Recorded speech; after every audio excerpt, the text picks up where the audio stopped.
Ready to open the hood? UseTool for the tutorials. And for car parts, the right idea is the Mr. Auto app. Easy, fast, and with better prices than on the website.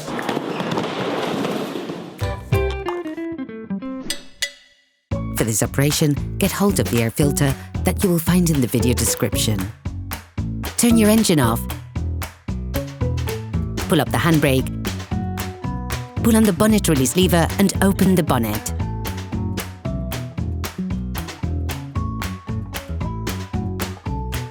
You should now be able to easily see the airbox to change the filter. Using a Phillips screwdriver, unscrew the 6 holding screws on the airbox flange. Remove the hose, levering it off with a flathead screwdriver. Using multi-grip pliers, squeeze the 2 edges of the hose clamp to free it from its holding.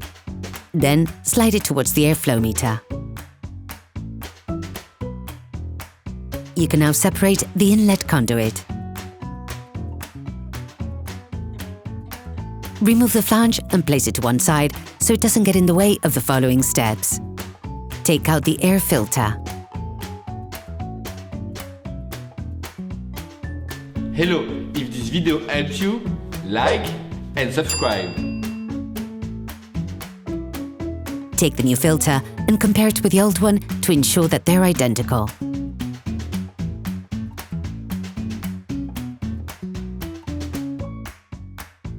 Before putting the new one, it is important to clean off the remaining impurities from inside the filter compartment. Put the new air filter in position. Ensure that the rubber washer is correctly placed in position. Put the flange back on.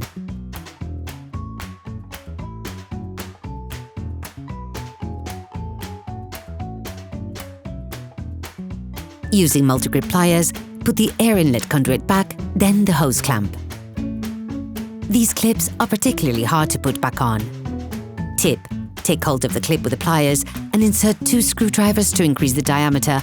Then you can retake hold of the clip and compress it completely.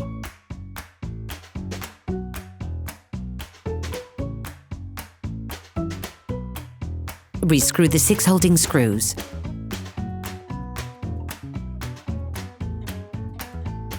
Reconnect the hose. Operation completed. Please support us, subscribe and like the video, that will be really cool.